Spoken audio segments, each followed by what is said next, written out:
Start game now.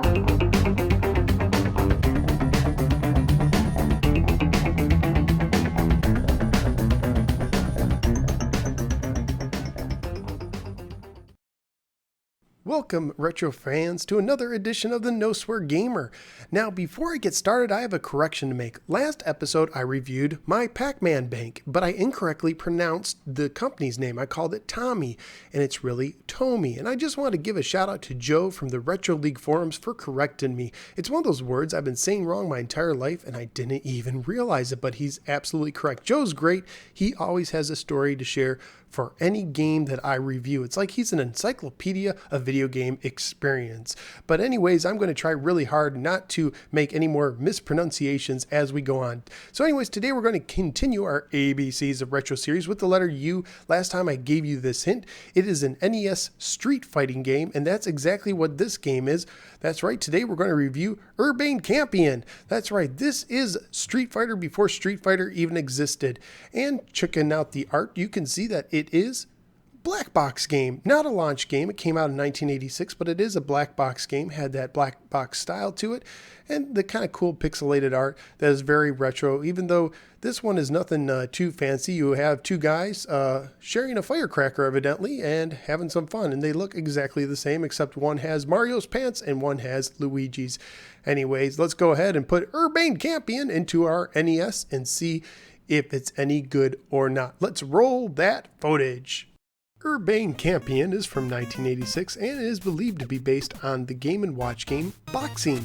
Game & Watch games were portable games made by Nintendo that featured black and white LCD screens with primitive graphics and very simple gameplay. Some Game & Watch games are considered classics, but typically Boxing isn't one of them. Urbane Champion is a one-on-one fighting game for one or two players. Your goal is to knock your opponent off the screen several times until he finally falls into an open manhole. In the single-player mode, your game continues indefinitely against the computer until the computer finally defeats you. Yes, that's right, there is no happy ending in Urbane Champion. Graphically speaking, this game is very weak. You and your opponent are nothing but simple palette swaps that look like a couple of hobbits. Hey, look, it's Frodo versus Bilbo to see who is the greatest. Knock your opponent into a magical portal and the ring is all yours. Precious. Actually, I think it would have been much more interesting game if they called the open manholes portals, as due to their look, they kind of do look like portals from the game Portal.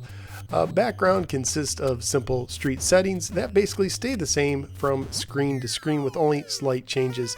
Occasionally you will see a man pop out of one of the windows on top to push a flower pot down below, who is either the grumpiest version of Mario I've ever seen, since Mario made several appearances in early NES games, or he's the bartender from the classic arcade game Root Beer Tapper, mad that Frodo and Bilbo are keeping him up as he tries to relax after a never-ending day at work.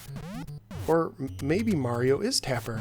Dun dun dun! Mystery solved. After all, Mario's done every other job on the planet, so why not?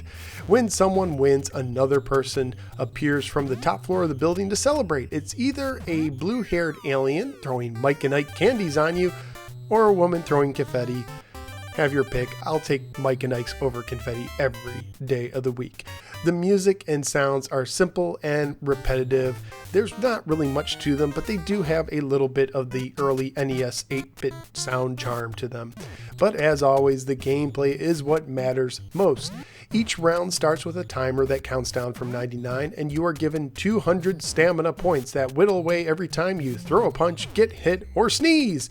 If you run out of stamina, you are basically becoming a punching bag for your opponent. Whenever you or your opponent gets knocked back a screen, the timer and stamina reset. If a flower pot hits someone, they are temporarily dazed, leaving themselves open to attack. The two buttons control weak and strong punches. The weak punches move faster, but were so ineffective that I basically stuck with strong punches. You can also push back to dodge and up and down to block, but these were also difficult to be effective with. As you knock your opponent back, you will want to press forward to advance. Knock him off the screen and he loses a life. You see at the bottom right of the screen, you can see how many lives each player has left. When they get to their final life, a manhole will appear for them to fall back into if they are pushed back far enough. However, even if they make a comeback and push their opponent back a screen, the manhole follows them, even the places where it wasn't before. Ooh, see? It's really a magic portal, isn't it? Now, occasionally a cop car will drive by, causing both players to return to their side of the screen, whistling until he passes. So you see, in this world, Frodo and Bilbo are nothing but common thugs. In this game, no one wins, folks. If your timer runs out, the cop car will appear again and the person with the lowest health loses. This never happened in my game, as the computer pursues you enough that it is unlikely to happen before someone gets knocked out. It's probably something that more or less happened in a two-player game. But is it any fun? Well, in a word, no, not at all. As a matter of fact, this may be the worst game Nintendo has ever published. The gameplay is just way too simple and seems to go more by button mashing than skill. And with only one single player mode and one one-on-one player mode, there isn't much to explore. After playing for a minute, you pretty much have seen everything this game has to offer. As a matter of fact, I wouldn't be surprised if I never ever play this game again. It just doesn't hold any entertainment value to me whatsoever. Family friendly wise, it is a simple Street Fighter with cartoony violence, but there is no blood to be seen. Oh, and there's also no fun to be seen at all as well. If you let a family member play this game, they may think that you secretly hate them, so don't let them do this. Please keep this out of reach of small children, and big children, and adults, and hobbits as well.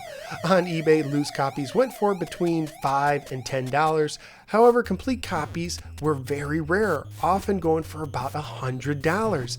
I'm guessing that most people used the boxes and manuals to burn for fuel, so they at least could have got some value out of their terrible, terrible purchase. So would I recommend this game? No. Just no. Just say no to Urbane Champion. And you know what? I'm not even going to rank this as my worst game because it doesn't earn it. Tax Avoiders was bad, but at least it had style to it. It worked hard to be the worst game on my list. Urbane Champion does not, so I'm going to put it at number 26, just ahead of Tax Avoiders. Wait a minute, does that say Urban Champion?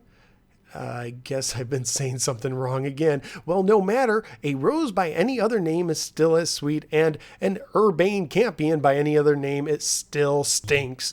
For some strange reason, this game was re-released several times, including on the e-reader Virtual Console, and it was even remade in 3D on the 3DS. It just boggles the mind, doesn't it? Don't think about it too hard. It might hurt. Alrighty, so next time we will do the letter V, and here's my hint. It sounds like LoJack for bigger vehicles. As always, feel free to like, subscribe, and follow me on the Facebook or the Twitter. Now it's time for today's haiku, our first on the show.